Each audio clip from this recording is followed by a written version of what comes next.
welcome back to the Mother-Daughter Disney podcast. My name is Amanda. I'm here with my lovely mother. Hi, I'm Jeanette. And if you hear some noise in the background, it's just my dad eating lunch. So don't mind He's been my doing dad yard eating work. lunch.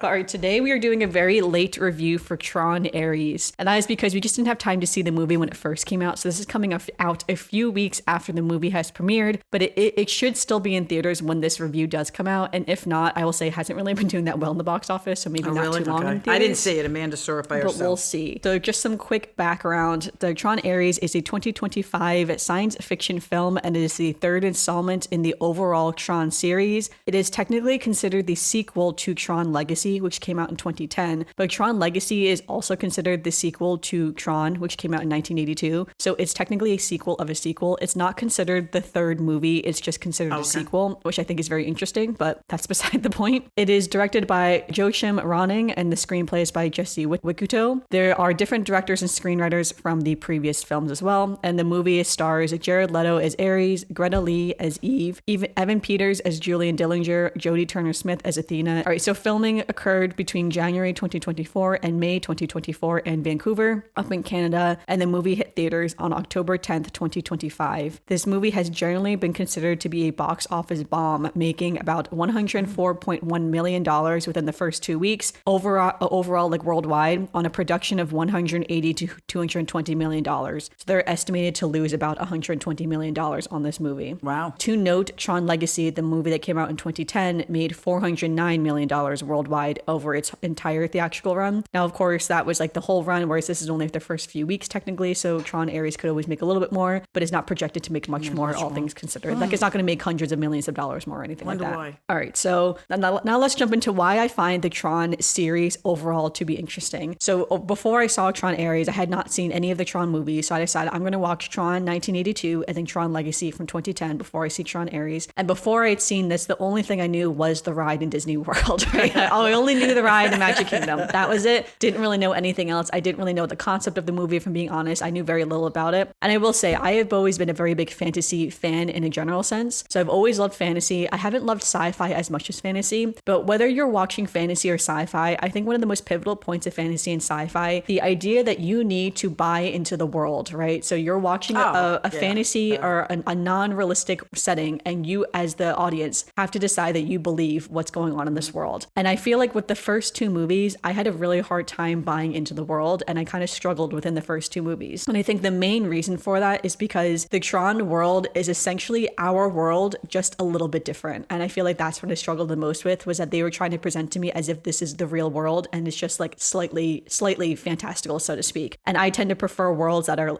completely out there. Like, we're going full on out there, right? You're in a different sphere. We're going full fantasy, full sci-fi. Like, that's kind of why I prefer. Like, you're thinking of like Dune, Star Wars, Star Trek. Like, we're going full into the sci-fi, whereas this one leans into sci-fi, but again, it's just like a little bit as if it is our real world. And I tend to not like stories like that. So I sort of had that bias going into it, especially watching the first Tron movie. So the general premise of Tron, because I'm just saying this because I know my mom hasn't seen Tron in a long time. No. The general premise of the Tron universe is that the inner workings of software and computers has transcended into what they call the grid. So if you are in the grid, you're in this software program in a computer. Programs in the computer are not even represented. They are anamorphic people, essentially. So they're not even just represented by people. They are the people that are inside of this grid, and they will perform whatever task that their programming tells them to do. And so again, not represented by people, they are these people forms. Again, we have to accept that is how software works, essentially, is that it looks like a little mini city, so to speak, inside of the computer. The programs are people for the most part. And in the Tron world, people, again, in the Tron universe, people, like real people, so like myself, for instance, can be laser particled into the grid. So you can enter into the computer software as yourself, full consciousness and everything. You just get lasered. Yep, you get lasered into the computer, and you basically go into the software in your human form. You can interact and talk with the programs as if they were also human, but they're not. They are programs, let's remember. And the whole concept is the idea that people are going into software, they can come out of the software, right? And so time works a little bit differently. It's not really that explained, honestly, but that's not really super important how the time works between software and real world. I feel like that's actually what I had the hardest time buying into, because again, it was just a little bit, right? It's just like, oh, the idea that we can go into computers and like interact with the programs as if they're people, essentially. Okay. And for some reason I was just like, wait, that's it? It's like, for some reason, I don't know, it just like felt kind of odd to me in my head. And almost, again, it wasn't fantastical enough to me, essentially. But let me tell you, by the time we get to Tron Ares, it gets there, right? When I watched Tron Ares, I actually really like Tron Ares, right? So it's like, we're going to get there for sure. Okay. So, all right. So again, just to say, by the third movie, I bought into the universe. I'm fully there now. So let's do a recap first of the first two movies, because it actually will matter to Tron Ares. And I will say, I don't think you need to see the first two movies to see Tron Ares. I think you can just go into it and just like not know anything else about it. Itself. But I do think it will help drastically if you at least have seen Tron Legacy. You probably don't have to see Tron from 1982, but at least seeing Tron Legacy will set you up at least to understand how the universe works. That still was a long time ago, though. The only thing I remember out of Tron Legacy was the cycles. Yeah, the light cycles. Yeah. So, all right. So the first Tron movie came out in 1982, and it quickly grew a cult following. And that we say cult following because the movie itself wasn't actually super popular at the time. Even in present day, it's not considered to be a popular movie. It's just considered to have a very strong cult following. And those who liked it just really loved it, essentially. And if I'm being honest, it actually kind of got bad reviews. Even to present day, it doesn't really get that good reviews, the one from 1982. I didn't see that one. Many people in the review said it was very hard to follow, and the movie itself didn't really make a lot of sense. And that is honestly how I felt as well when I was watching it. Is that you're watching this movie and people are speaking words, but I could not tell you what those sentences were, right? Like they were just speaking gibberish. And a lot of reviews said the same thing. It's just gibberish, right? But I think people really liked the movie based on its aesthetic. The graphics that were in it were probably very advanced for the 1980s. It's if you're into like the 80s aesthetic, it is full 80s aesthetic, right? Full 80s music, aesthetic, everything, especially if you're into that gaming world. So, all right. So the basic plot of the first Tron movie is that we're following a character named Kevin Flynn, and he wants to prove that the grid inside the software, let's say, exists. So he comes up with that term, the grid. And he's going to be a pivotal character for all three of these movies, if we're being honest. So Kevin Flynn is the name to remember, right? I remember the name. Okay. Yep. So he gets lasered, and he lasers himself into his own game, but the game that he created was actually stolen, or rather plagiarized, by another software creator named Dillinger. And Dillinger has his own MCP, or master computer program, that's basically, it's kind of like an AI essentially that's helping to run the game, but the AI turns on Dillinger, and the AI wants to basically take over the world. And like in short, that's not exactly what it is, but in short, it basically wants to take over the world and actually blackmails Dillinger, which is really funny. That was all the way back in 82? Yeah, this is in 82, yeah. Wow, okay. So, yeah, so they had their time. Okay. Yeah, so Kevin Flynn, the only thing Kevin Flynn wants is just to prove that Dillinger stole his games from him, so that's why he's going into the computer, but he actually puts himself into the computer by accident because he's just trying to hack into the computer to prove something, to say that Dillinger stole the game from him. Again, he gets laser particled into the grid, and once you're in the grid, the funny part to me was that every character in the grid looks exactly the same. So once Kevin Flynn was in the grid, because you see the grid in the beginning of the movie, and you can understand, it's like, all right, this is the grid, we're in the software. Once he gets lasered into the grid, it's like all the characters are wearing like the same type of outfit. They all have like this computerized like voice as well. They all look the same. Okay. Just like all these people are exactly the same. It was very hard to tell people apart, I would say, and they definitely changed that for later movies, which helped just from a storyline point of view. But anyway, so he gets in the game. Long story short, he starts making friends with some of the programs and everything, and he is able to uncover information that can prove that Dillinger plagiarized his work. And long story short, when he gets out of the game, he can reclaim the fortune in the game, and everyone realizes that Flynn was actually the master genius behind all the software and stuff like that. And within the program, he meets a few like good guy programs, let's say, and specifically the character Tron. So Tron is a character, and Tron is a security type of program that's designed to protect the overall grid. So it's sort of designed to protect the grid like from itself. So for instance, like the MCP, like the master control program, is actually the one running, like the main program running the show. And this is just like a security protocol in case like the MCP was like taking over too far. The Tron was supposed to prevent that from happening, and he basically does for the most part. So yeah, so Tron is a character, and I feel like he kind of gets over exaggerated of how important he is to a certain extent. I feel like he wasn't really that important, all things considered. If you're going to name the movie Tron, you have to have him. Yeah, but I honestly feel like Kevin Flynn did more of the work than Tron did. But anyway, though, but he becomes very good friends with Tron, though. And so once Flynn gets back into the real world, he reclaims his games. He creates a company called Encom. So Encom is his company now. So all right, so that's basically the first movie in a nutshell. Very, very short summary. A lot actually I skipped over, but it's okay. Everything else I skipped over is not as important. Right. Because now we're getting into Tron Legacy. Tron Legacy came out in 2010, and this movie follows Kevin's son, Sam. So it kind of, the movie starts out with a flashback in the 1980s where Kevin is saying that he's telling his son that he's uncovered something great and that he's going to reveal it like in a week's time or whatever. And that in the moment, like NCOM is struggling a little bit. So, whatever it may be. But then Kevin just goes mysteriously missing, right? And no one knows where he went. The entire legacy of the NCOM industry goes to his son, who at the time was only like 10 years old. So then we jump forward to the present day in 2010. And Sam has been neglecting his father's legacy for a long time. I think he just feels very betrayed because no one, like, again, it's not like he died and there was like a body or anything like that. Like, he just disappeared. It was a big mystery, right? Okay. So big mystery. So long story short, of course, Sam gets lasered into the grid, right? We all got to get lasered into the grid somehow. So I will say I did like in Tron Legacy that he got lasered into the grid a lot quicker than in the first movie. It takes like an hour into the first movie to get into the grid, right? But it's like within the first 15 minutes, we're in the grid. Okay. I mean, like, that's where you want to be. That's the whole point of this movie, right? So we're in the grid finally. And of course, we find out that Kevin Flynn has been trapped in the grid this whole time, right? So it's like we kind of all saw that coming for sure. And essentially, his dad had created so back in the day, once he recovered his own grid and his games and everything, he decided that he wanted to create some kind of software to help people. Like, that was the whole thing. He wanted to do something that was going to help people, help advance technology, medicine, and all this great stuff. And so he created another type of master control program, and he called him Clue, essentially. So him and Clue were going to build this world, and they were going to, again, like, uncover certain things that they were looking for. Again, we're getting very into sci-fi right now with a lot of things that are like, fake science, of course. So they end up discovering these things they call ISOs, which are essentially like computer programs that can kind of be programmed into anything. But again, they're all represented by people, of course, or they are people, I should say, but people with like potential, like programs with a lot of potential. And he wants to take these ISOs, and like, that's the whole thing for Kevin Flynn, is that he theorizes if he can get into the grid, he can bring something out of the grid as well, right? And so that's what Clue, who ends up being the big bad of this movie,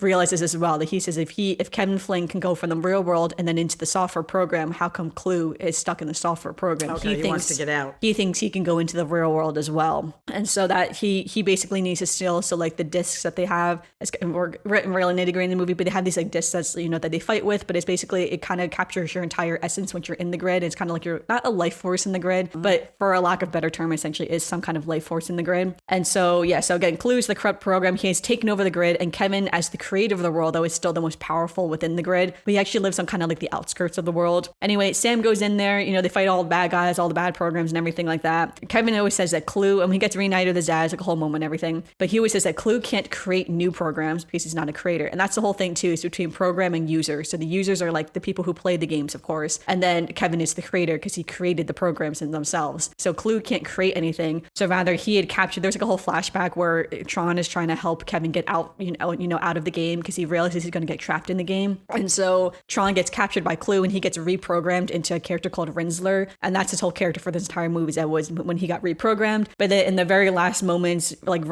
Tron realizes who he is on the inside, type of thing, and he breaks free from like Clue's control, and he allows Kevin and Sam and Kevin to basically escape. Again, long story short, well, if we're being honest, again, Kevin's really the one like does the work, because he sacrifices himself so that Sam, and then there's another ISO named Cora, who's like a main character in this movie, so they can escape into the real world. And it's like the funniest part of this movie, honestly, was that towards the end, Kevin and Clue are like, Kevin's trying to tell Clue, it's like, hey man, like, we had it good, like I always like believe in you, like it was going to be us against the world, this whole speech. And he's walking towards him, he's trying to like reconcile with the big bad of the movie, and then Clue just like knees him in the groin. Oh my god, so funny. So I'm like, do you think you can convince this like horrible computer program all of a sudden to be the good guy, to change of heart? And it was just so funny though, that it's like, you think you're gonna hug this out, man? But it was funny though. But anyway, but he ends up sacrificing himself so that his son and that Core can make it out of the grid. And then that proves though that you can take a program out of the grid though, right? Because he just took Cora out of the grid and she was a program. And then that's basically where the movie ends.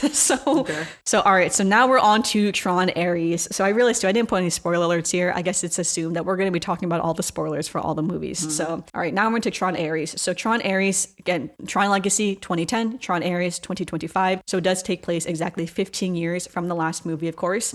And now in this world, as soon as the movie starts, we have to fully accept that we can now create bioengineered organic material from computer programming. So again, that was sort of introduced to us in Tron Legacy, the idea that you can take a program out of the computer and can be real. In Tron Ares, we fully accepted that they can do that. That is fully acceptable. It's like multiple companies now have known that you can do this. So the main two companies we have in this fake science world is NCOM still, of course. So Sam is not in this movie. They kind of briefly say in the beginning that Sam had to step down as CEO from NCOM for personal reasons, and they don't say why. So we have a new character named Eve who has taken over for NCOM. And so the big bad of the movie technically is from, let's go all the way back to the first movie, right? That it was that character Dillinger who stole the program from from Kevin Flynn as his own, and then he plagiarized it. Now in the future, it's his grandson who's now taking over the Dillinger software, industry, and he is the one now who, again, is doing basically the same things that Encom is doing, and they're both in a race looking for the permanence code. So essentially, when they take these programs out of the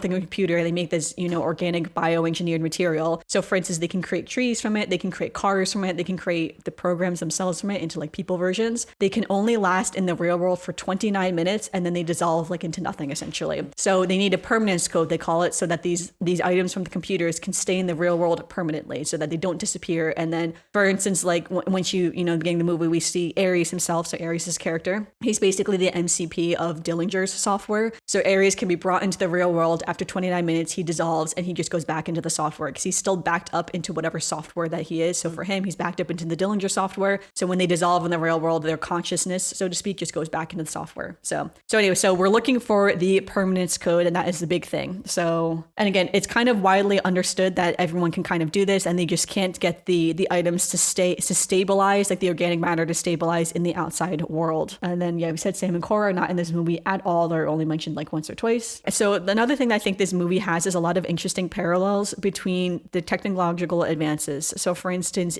in the movie, Julian is presenting the organic matter that you can create from the computer programs to the government and saying that we can use this for military purposes, right? You can build these big machines from it. You can build an army, and then, then you don't lose life, right? Because it's like, for instance, if Ares died in the real world, he's just a program. You can just remake him essentially. So now you have an infinite army of infinite soldiers that, can never actually get hurt technically because they're not real in a certain extent. Same thing with weapons as well, right? You can just build all these mass weapons, and if it gets destroyed, you can just build it again. Right. And so that is kind of what he's proposing for the reason why he wants a permanence code and to launch his company into like further success. Eve, on the other hand, who's the CEO of Encom, she wants to use it for like medicine and technological purposes for like helping people. So for instance, you can build food out of this, right? So like that's the thing that they created this orange tree, and they're seeing like how long can this tree last? I mean, like that would be, a miracle, honestly, if you had certain food that you can just create out of organic material out of nothing essentially, and like basically solve world hunger to a certain extent, especially for medicines too. Stabilizing certain vaccines and stuff like that is a challenge within the medical world. This could solve that problem, right? So that's kind of, in her interview, she's saying there's these interesting parallels of how technology advances and how it can be used for different purposes, either for warfare or for actually helping people. And you kind of have these two sides that are parallel the entire movie. And I think that's really interesting, is I think all of the movies sort of kind of touched upon that idea of like helping people and like how science and technology integrate into the world and everything. This movie kind of hammers hard more on that idea of like, what are we actually going to use this technology for? What is the real purpose of it, essentially, right? So Eve finds the permanence code on a backed up old computer system of Kevin Flynn's, because that was the whole thing that she thought. Again, she's a CEO of Encom. They all thought that Kevin Flynn had found the permanence code, but just hadn't given it out to the world yet. But they all believed that he was the one who found it. She ends up going again to this old system, and she ends up finding it, right? So they find the code, they build this orange tree, and then they're testing to see how long the orange tree lasts. It lasts past the 29 minutes, which is a miracle for them at that point, and then it lasts forever. Basically, the permanence code is true. So now she has to get back with the code, though, back to,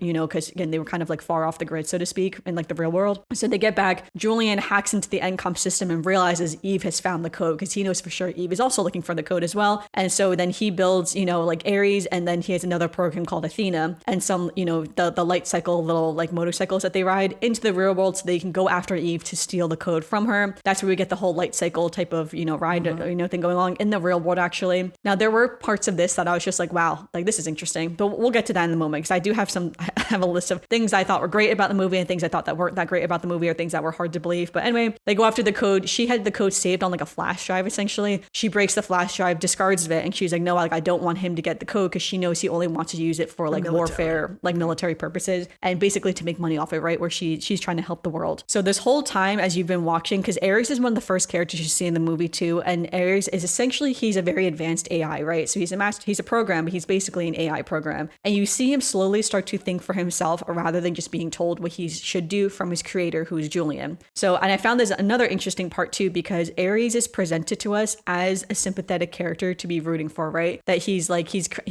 confined to these bounds of the creator, that he has to do like what the creator wants him to do and everything. But now it's a computer who's starting to develop feelings and free thought, right? And I think that's a really interesting concept as well, in the sense that, do we want AI to develop feelings and free thought? Is that something that is like a good thing, or is it a bad thing? And it's like, it's just, again, one of those things. But and we'll get to in a second, but just to note, Ares is starting to develop free thought and he doesn't want to do what Julian's doing, partially because he realizes that Julian is wrong, that he doesn't agree with what Julian wants to do with the permanence code, but also because he's kind of tired of, after 29 minutes, basically dying and then having to come back to life multiple times. Because when the programs are brought to life and then after the 20 minutes they dissolve, it looks very painful, I'll admit. Like it looks like they're dying in a lot of pain. So it doesn't look that fun, honestly. So he wants the permanence code for himself so that he can stay in the real world and not have to go back to the software, essentially. So everybody's got an ulterior or not motive. be stuck to the software. So as Ares and Athena are going after Eve to get the permanence code, they essentially digitize her into Dillinger's grid, right? So like they're all attached to Dillinger's grid. You go into his grid's all red and everything, right, too, rather than the Tron grid, which is all blue. So now we're in the red grid, in the bad guy's grid, so to speak. Here, this is where Ares just immediately betrays Julian.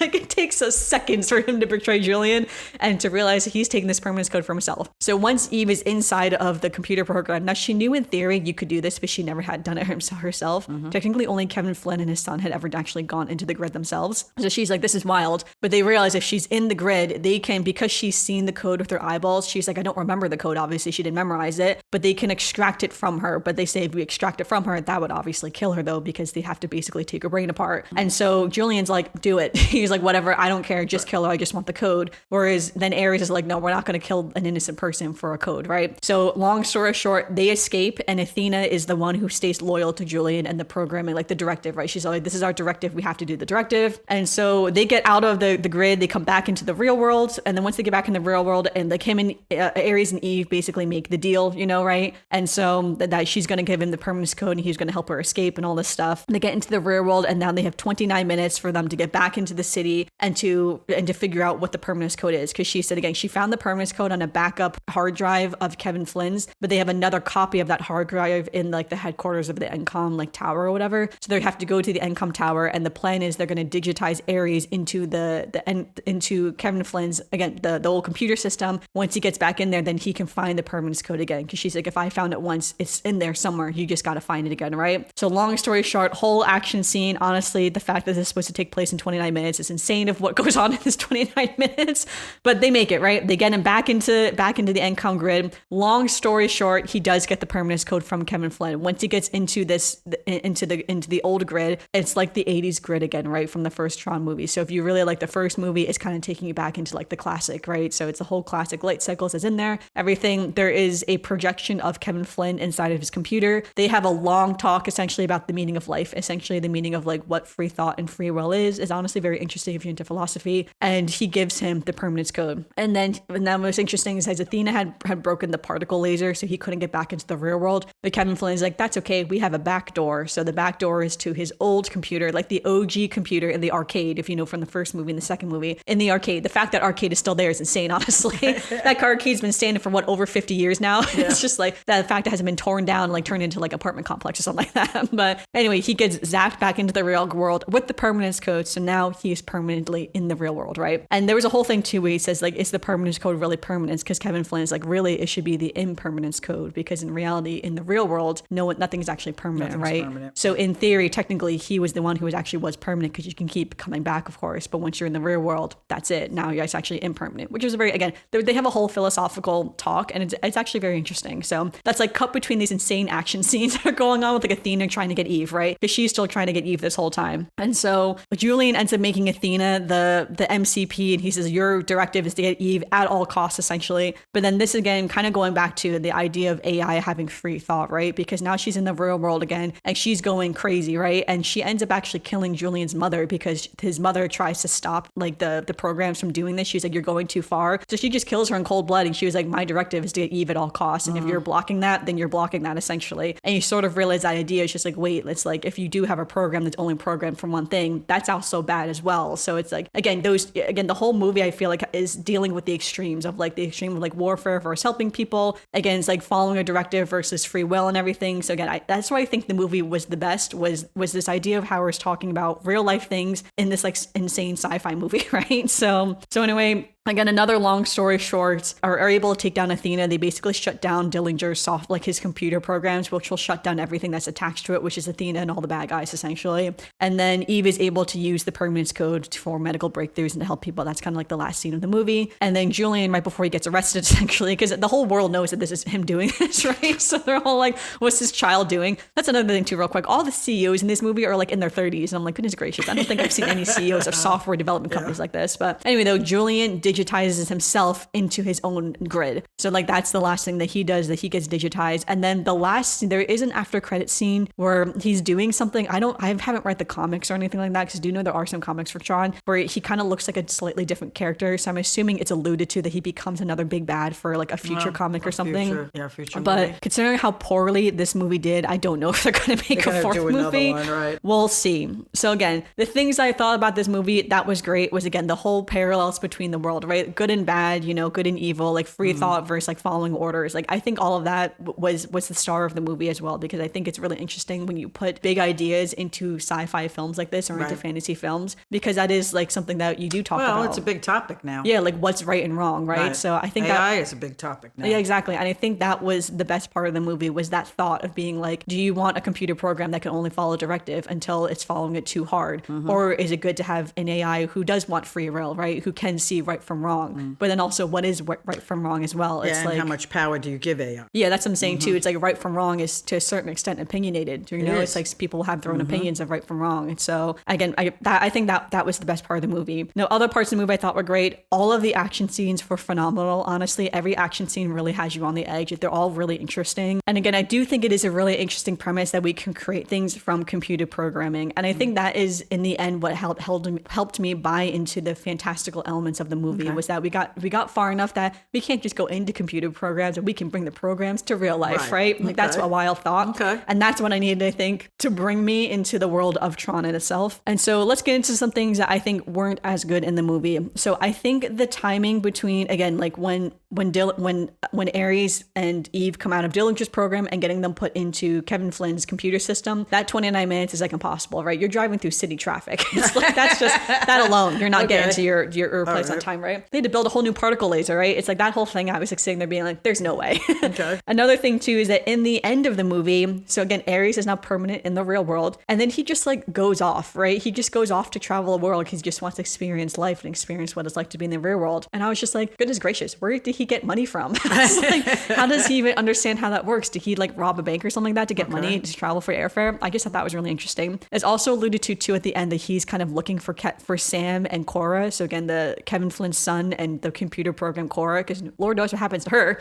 But yeah, that he's looking for them. Don't know if he's going to find them or not, but that's just alluded to, which I thought was interesting. Again, all the CEOs are people in their 30s, which I thought was very interesting as well. And the last big thing too is that, so a lot of people really love the light cycle thing. That's like what the movies are famous for, of course. Right. So once the light cycles are in the real world, I guess there's like a kind of a weaponized mechanism. They do explain it in the movie, but it honestly made no sense to me. But essentially it's like when you're driving the little light cycle, you can flash this like light behind the light cycle and it creates this ribbon of light, but the ribbon of light is as if it's real. So like if you touch it, it's like a wall essentially. And so when they're doing this, for instance, at one point they split a car in half with this light essentially. And that was kind of crazy. I was just like, where is this coming from? It's like, these are like, I understand it's supposed to be like weapons of destruction, but I'm like, how does this work? Again, Eve does have a throwaway line where she explains how it works, but it was so quick and so fast. I was like, we're just supposed to accept this and move on, right? So I've understood where I'm just supposed to accept this. I think most people are sitting in this movie going, wow, while you're sitting there going, okay, I have to dissect this. I was just like, this makes no sense, right?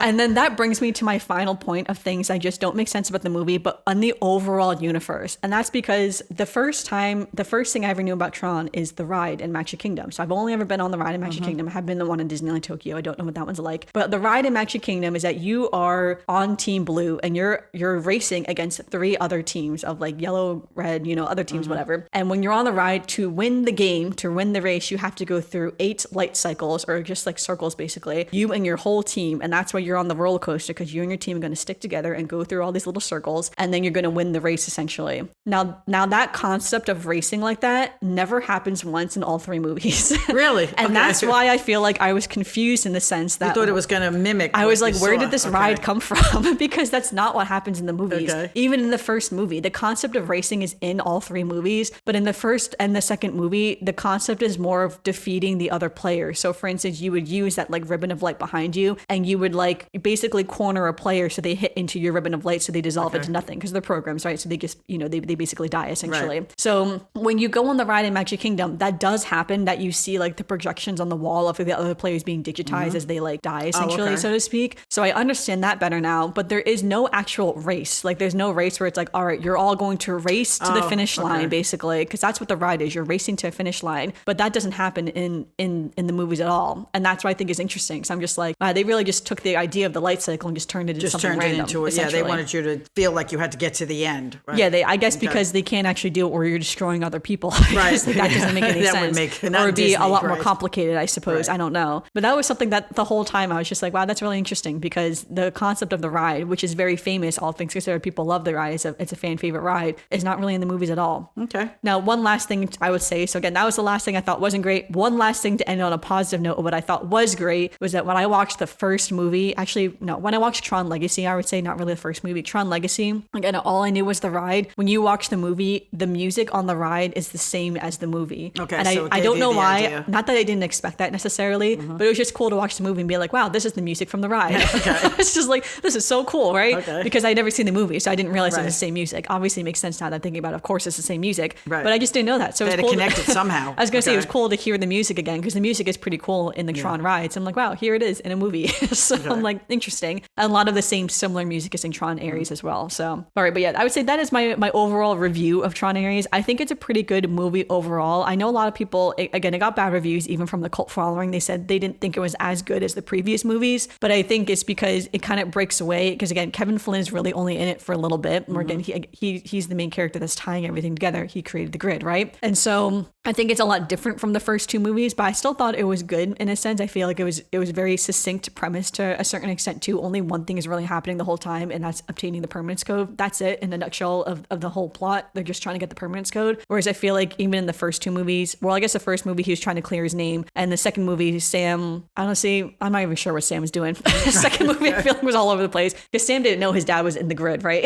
He found that out once he got into the grid. So again, I know some of the cult following said they didn't like it as much as Tron Legacy, but I do think overall I thought Tron Ares was pretty good, especially as like if you're just going to watch it just for fun. Well, especially if people go and see it that haven't seen the first two movies, they're just going to go and see this whole thing just go for fun, just have fun. I think that's what this movie is really for, is a for fun movie. Now, of course, it didn't do that well in the box office, or are they going to do another movie? I am not sure, honestly. I could see maybe another, I mean, like, if you think about it, the Tron Legacy in 2010 did fairly well, and it still took 15 years for them to do another movie, right? So it took a long time for them to do another movie. So I mean, like, in 20, 30 years, they're probably going to do another one eventually, right? So one day, I'm sure. Now, I did see some theories online of people saying that Disney only invested in this movie to promote the ride for people to go to Magic Kingdom and want to go on the Tron ride, which I would agree with, but the reason why I don't agree with that is because there aren't that many light cycle scenes in Tron Ares. There's really only one scene with the light cycles, and it's in the real world. It's not in the grid.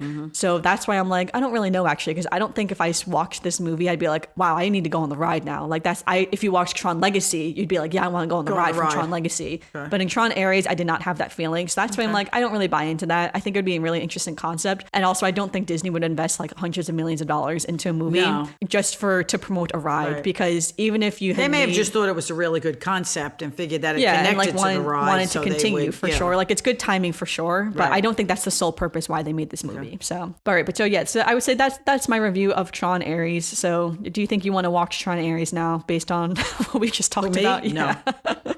I will say Jared Leto was a jump scare. I didn't know he was going to be in this movie. I think the only reason I saw the second one is because obviously somebody wanted to go see it. Maybe your father wanted to go see it or whatever. Well, I think you saw it with Luke, because I know Luke saw it. Oh, Luke saw it. Oh, I think I did see it. You know what? You saw Luke and I remember when we saw it.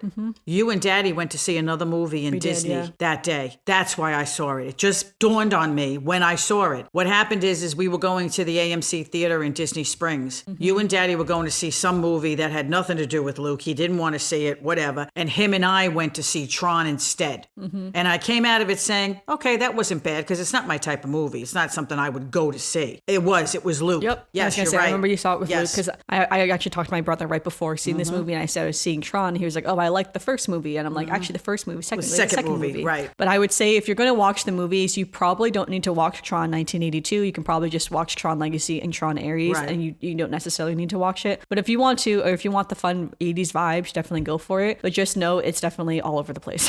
So all to say is that. But all right, let's get to some Disney news. So the biggest Disney news that has come out recently is that Soarin' is getting a new overlay, right? Overlay. We are getting, so we had Soarin' over California, the OG. Patrick Soarin', has grown up. Yep, Soarin' over the Soarin' around the world, which is the one that we currently have, and now we're going to get Soarin' across America. So they are currently filming Soarin' across America right now, and it is going to premiere in summer 2026. So only in like less than a few months, honestly, it's going to start premiering. I actually am really excited for this. I think this is a really cool idea. So I kind of thought about that as well. That in theory they could do, like it's just a screen if we're being honest, right? So they could film a lot of stuff and put it on there. So I think it'll be really exciting. I think it'll be exciting too for them to kind of switch back and forth between all three of the shows that they now have. So I think that will be really fun too. So I'm definitely excited for Soarin' Across America. I think that'll be really cool. Another piece of Disney news is that the Festival of the Arts in Epcot has been announced from January 16th to February 23rd. This is notoriously the shortest of all the festivals. So again, is still one of the shortest, I would say. Sometimes it does start the week earlier from January 16th. So this year it actually is going to be just a little bit shorter. But everyone's very excited for Festival of the Arts. As well as in Hollywood Studios, there has been a new popcorn and snack stand that's appeared in Toy Story Land, but there is no opening date or confirmation of what this stand is going to be. It just looks like a stand, I should say. A lot of people are theorizing it's going to be a new snack stand, but we don't actually know. Okay. But we'll see what happens with that, or what Disney will say about that, because there's been no news on that. Also in Hollywood Studios, the construction for the new animation courtyard has been underway and looks really promising, honestly. I forget exactly when it's destined to open up, but everyone's looking forward to it because that courtyard area has kind of been lacking, I would say, in the last couple of years. So I'm looking forward as well to it opening up soon. And last but not least, Remy's Ratatouille Adventure is closing November 10th to November 13th, and they are going to redo this ride to no longer be 3D, but rather have it be a 2D ride, which is what the Disneyland Paris version is like right now. So I think that is a really interesting idea because I hadn't heard of anyone saying that they didn't like that the ride was 3D and that they wanted it to be 2D. So I thought that was really interesting, that I was like, was there a really big push for it to be 2D? I have no idea. But anyway, they said they're going to add new props and lighting to the ride to accommodate for the change of it going from 3D to 2D. Okay. So again, I'd be very interested to ride and not have it be 3D. But again, I wonder why. That means you don't have to wear glasses anymore. Yes, and no glasses. So it would just be 2D screens. I think it just makes it easier for them. I think so to a certain extent, I would say. But I mean, like 3D rides have been around for a long time, and like the concept of the glasses have been around for a long time. So I can't imagine it's that much of a lift for them to clean the glasses, so to speak. I'm not really sure. But again, I wonder if that's just making the same as like the 2D in Disneyland Paris, and then it's technically, I say in quotes, the same video, so to speak, right? So again, with any software, there's maintenance, there's updates to software, of course. So it's like maybe like the updating of the 3D was too much, so it was just easy to go 2D and keep them the same. Who knows, honestly? But I would say I don't really love 3D rides personally. I do kind of prefer 2D rides, so I don't mind. I think that maybe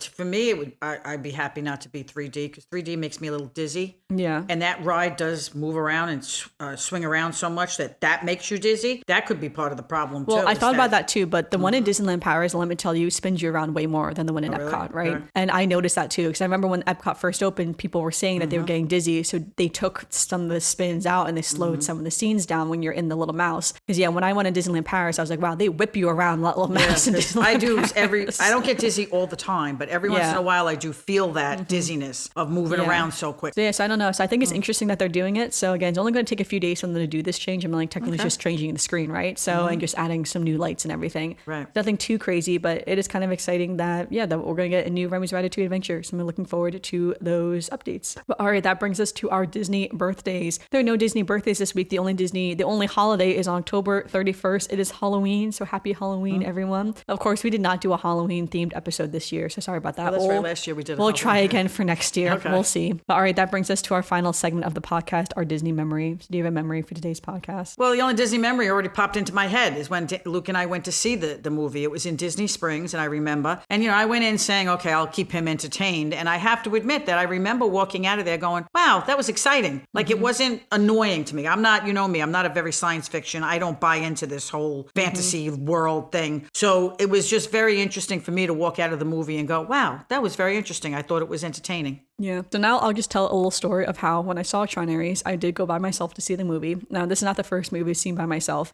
I do that quite frequently. I think it's really fun to do that. But I always wonder, because when I saw the movie, I saw it like at 5 p.m. on a Wednesday, right? So it's like kind of a weird time.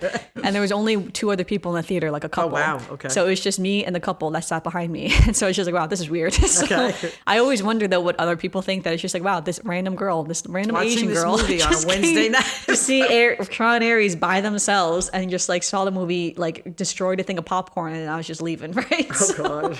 Not the 3 of us just having this experience, right? Okay. And I wonder between the 2 of them, like I'm assuming it was probably the boyfriend who was like, let's go see this action movie, because he was kind of asking her about it afterwards, and I feel like she didn't really like it. Okay. So, but yeah, I always think that's kind of funny when you do see movies by yourself. I'm like, I wonder what other people think. People I'm think doing when here. you're sitting there by yourself. But it's kind of funny because I feel like we sat really close together, all things considered. Now, when I bought my ticket, I think they purchased the seats that were the row in front of me, and I purchased where I sat, because I sat in the right seat for sure. And then I think when they got to the theater, because it was empty, they just changed their own seat. Oh, instead of sitting right in front of you. Now, I realized I probably should have changed my seat when I realized that, but I didn't, because I kind of got to the theater a little Well, bit late. they could have because of sat traffic. someplace different. Well, I realized I could have, like, because we were sitting very close, and I feel like it's weird when you're just sitting next to, like, it reminds me when I was a kid, we went to see this Penguin movie, and this was before assigned seats in theater, so you just go into the theater and sit down. And so we sat in the back of the theater, and the theater was empty. And there's a little old lady who sat right next to my dad.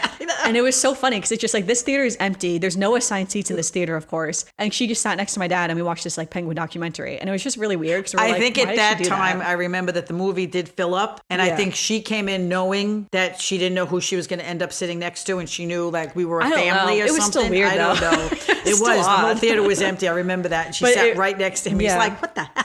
Yeah, but it reminded me of that, because in my head, I'm like, I could have sat like a row away from them, technically. Yeah, but if they didn't, if you were bothering them, they would have moved too. Yeah, no, I don't think anyone was bothering each other, but I just thought it was kind of funny, because I'm just like, it is kind of weird when you're just sitting like, in the middle of the just theater. You and like these other strangers just watching this movie on like a Wednesday evening, right? So, anyway, though, all right, thanks everyone for listening to this week's episode of the podcast. Make sure you give us a review on Apple Podcasts or Spotify, and leave a comment if you're watching on YouTube, and let us know if you were going to watch Tron Ares. Have you listened to my thoughts on Tron Ares, and now you want to see it or not want to see it? Again, I thought it was a really interesting movie and a really good movie in a lot of ways, and also kind of a bad movie in other ways, but either way, still a very entertaining movie. So I'd love to know your thoughts on Tron Ares and the overall Tron series, or maybe you've only ever been on the ride and you're probably never going to watch the movies, which honestly totally makes sense. So it's like, I probably will not rewatch the movies, if I'm being really honest, but I did enjoy going on the ride, and I probably will continue to go on the ride as well too. And probably when I'm on the ride next, I'll probably be telling like my dad or my husband as well, like, this is the plot of the movie, right? And we don't do this at all in the movie. So anyway, let us know what you think, but until then, we'll see you real soon.